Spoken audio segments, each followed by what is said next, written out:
Lorsque tu fais le mal, tu sais à quoi t'attendre. En fait, le mal ne déçoit jamais. Parce que quand tu fais le mal, on te cisaille, on te critique, on t'insulte, on te donne ta dose adulte, comme on dit chez nous au Cameroun. On te la donne fortement, oui. Et les personnes comme nous, qui avons été dans le gouvernement du mal, où on a occupé des postes très stratégiques à l'intérieur, on peut vous dire que nous, ça ne nous dérange pas. Lorsque tu fais le mal, tu sais à quoi t'attendre en fait. Intelligemment, tu sais à quoi t'attendre. Et les plus intelligents de cette terre, c'est ceux qui font le mal. Ceux qui font le bien apprennent de ceux qui font le mal. Vous allez voir en fait, le développement de la sécurité dérive du fait que les personnes qui font le mal débloquent toujours un autre niveau.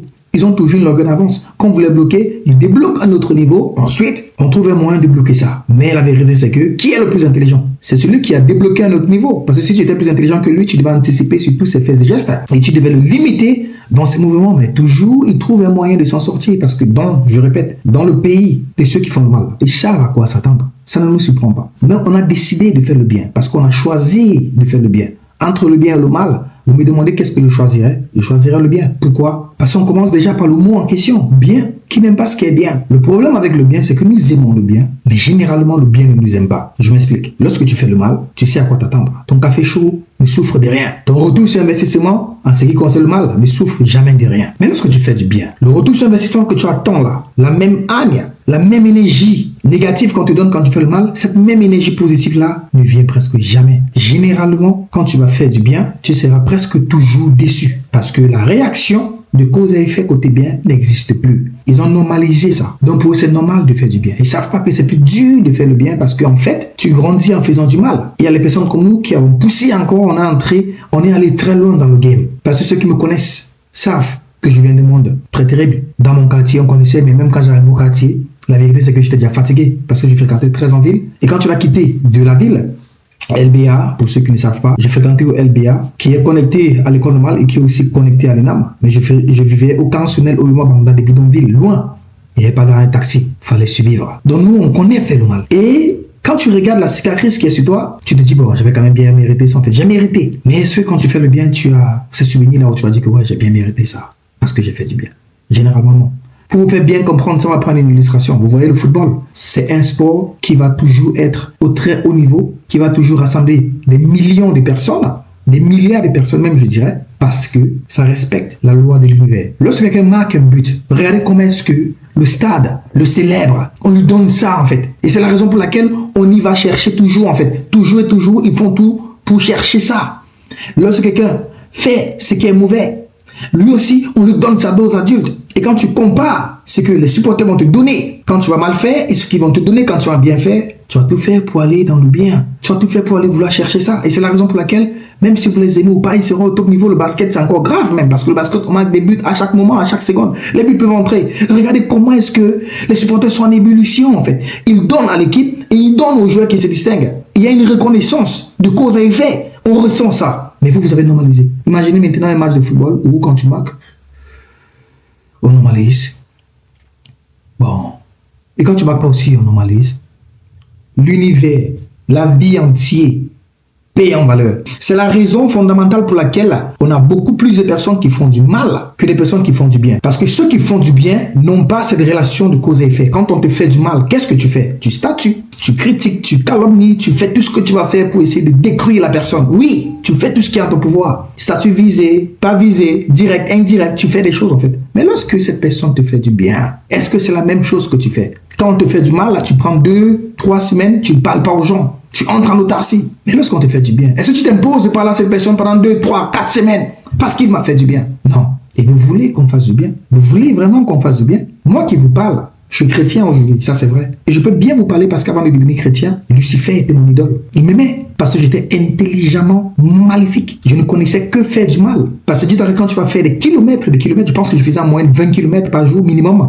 Je pense minimum, par jour. Tu dois faire la même chose le lendemain. À un moment donné, il faut que tu réfléchisses comment tu vas faire pour manger, pour trouver ton transport. C'est pour ça que moi je comprends les gens qui sont sur Internet, qui vont vous vendre des belles formations, etc. Parce que ils doivent chiffrer. Ils ont touché un peu d'argent légalement, bien légitimement. Et ils ont lancé des choses où il faut gérer ça. Donc, il faut que l'argent entre. C'est la raison pour laquelle ils vont vous sortir des histoires 24 heures pour avoir la meilleure stratégie, je ne sais quoi, etc.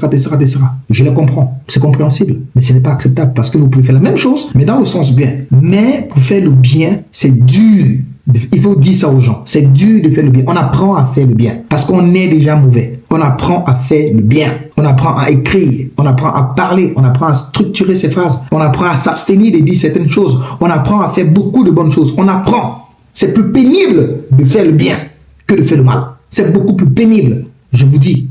Parce que je vous parle en tant qu'ex-gouverneur ou président même dans le pays du mal. Parce que nous, on sait à quoi s'attendre. Ne vous dérangez pas. Mais lorsqu'on veut faire du bien, rassurez-vous que vous qui recevez ça, en fait, vous redonnez la chandelle à retour. Parce que le problème, ça sera que le fait que vous simplifiez, vous normalisez, ça va faire que demain, vous allez normaliser une chose très bien que quelqu'un a fait. Vous allez vouloir, je sais pas, le critiquer sur une chose minime qu'il a faite. Et là, tout va partir en fait. Donc, tout va exploser, en fait. Parce que celui qui te fait du bien, il sait la valeur du bien qu'il t'a donné. Et si tu es intelligent un tout petit peu, tu pourras reconnaître la valeur de ce que lui aussi il t'a donné en fait. Vous deux, vous savez, nous savons. Mais malheureusement, le récepteur n'est pas toujours très honnête. Malheureusement. Le donateur est toujours très honnête. Mais le récepteur n'est pas toujours très honnête. Parce que lui, il doit réagir en conséquence. Quand quelqu'un vous fait du bien, célébrez-le de la même façon dont vous statuez, visez, invisez, statuez aussi, visez ou invisez, et qu'il sache que oui, tu parles de lui. Oui, quand quelqu'un vous fait du bien, je sais pas, vous allez sur vos statuts, vous allez sur vos profils, ok, allez aussi le profil, quand il vous fait du bien, mettez aussi. Faites la chose dont vous êtes capable de faire lorsqu'on vous fait du mal. C'est en fait ça qui va déterminer en fait la suite. Parce que c'est hyperement important de comprendre ce que je suis en train de vous dire.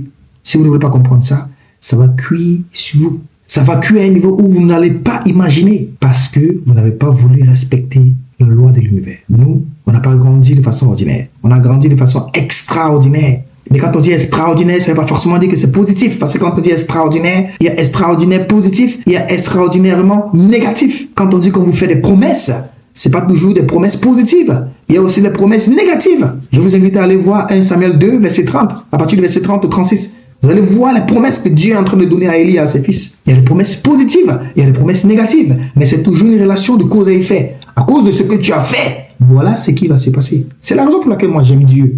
Quand tu te comportes bien avec lui, il te donne ça bien. Oui, il te fait grâce. Et quand tu te comportes mal, il te brûle. Comme ce doit un moment. Quand tu fais mal là, vous savez ce qui s'est passé avec Noé. Vous connaissez très bien. Il déluge sur vous tous.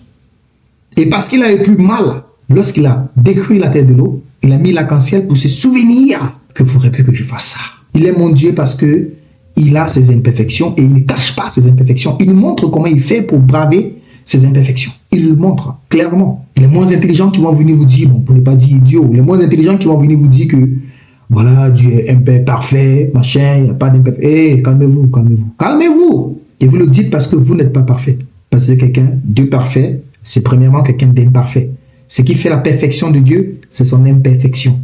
Seuls les initiés comme nous peuvent vous dire ça. Parce que c'est ce que nous avons traversé terrible. C'est la raison pour laquelle, quand quelqu'un nous fait du bien, aux gens comme nous, on sait dire merci. On sait être reconnaissant. On sait être reconnaissant. C'est ce que vous devez apprendre à faire. Cette vidéo aussi, c'est premièrement pour parler aux membres de mon entourage, proches, en direct comme en indirect. Oui, Internet vient après. On le met sur Internet parce que j'estime que je ne suis pas le seul. Je ne suis pas le seul qui a ce ressenti. Non, nous sommes des milliards de personnes sur cette terre. Donc forcément, il y a des personnes qui vont se retrouver. Et ça pourra aider beaucoup de personnes. Mais c'est vous parler à mon entourage. Parce que je vois, il y a beaucoup de choses qui se passent. Il faut bien comprendre que je suis quelqu'un qui assume clairement ce qu'il fait. Je suis quelqu'un qui peut te dire que la prison est mieux que la liberté. Oui. Et je t'assume ça de A à Z. En prison, on ne va pas me casser les couilles avec vos histoires de payer le loyer, payer les factures, inflation, monter. Non. Tu restes dans ta ligne éditoriale là. Je connais des personnes que lorsqu'on les met dehors, ils font tout pour rentrer en prison. Pourquoi? Parce que là-bas, il y a beaucoup de choses que le gouvernement prend sur lui. Tu ne payes pas le loyer, tu ne payes pas la lumière, tu ne payes pas les factures. Tu travailles, tout est déduit automatiquement et tu reçois ton bénéfice net. Et tu en fais ce que tu veux.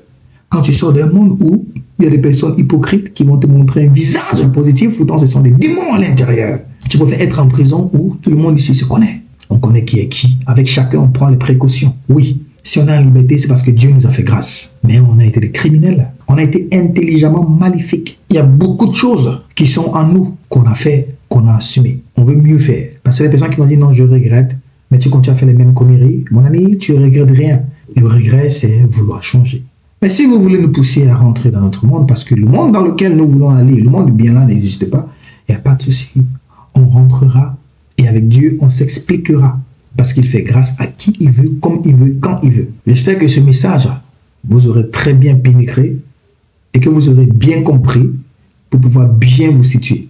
Écoutez, si ça vous a appris quelque chose, partagez, abonnez-vous, parce que ici, on va vous dire les vérités telles que vous devrez les entendre. Parce que votre vie, avant tout, votre vie, avant tout. Que Dieu vous bénisse. Nous sommes SOS Auto, nous faisons non seulement de la location des véhicules urbains et interurbains, et nous avons aussi une auto-école qui vous permet d'obtenir votre permis de conduire de façon professionnelle avec une probabilité d'être recruté par nous. Et la particularité chez nous, c'est que nous avons une application qui est disponible sur Apple Store et Play Store pour tous vos cours théoriques. Vous avez les moniteurs qui sont mobiles et qui peuvent directement venir vers vous, et vous faites minimum 20 heures au volant. Avant de voyager et après avoir eu votre baccalauréat, la première chose que vous devez absolument faire, c'est d'obtenir votre permis de conduire. Scannez déjà les QR codes pour télécharger les applications qui sont déjà disponibles. Que Dieu vous bénisse.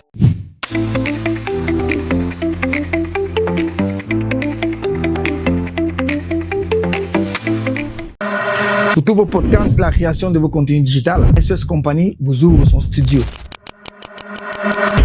Vous devez absolument bien comprendre que les produits les plus vendus ne sont pas toujours les plus bons, ne sont absolument les plus connus. Alors, si vous êtes créateur de contenu, podcasteur, artiste, vendeur de tout type de produits ou de services, SOS Studio vous ouvre ses portes. L'avantage que vous aurez à travailler avec nous, c'est que vous n'aurez plus jamais un problème d'interruption durant la création de vos contenus dû au délestage, parce que nous avons un groupe électrogène de 15 kVA monophasé avec un site complètement climatisé. Et vous avez tout type de connexion Internet. On va commencer par MTN, Orange, notre fibre optique, et surtout une connexion qui vient par satellite, nous avons nommé Starlink. Alors même le marabout de votre village ne pourra pas vous empêcher d'atteindre vos objectifs en ce qui concerne la création de votre contenu et de la vulgarisation de vos services.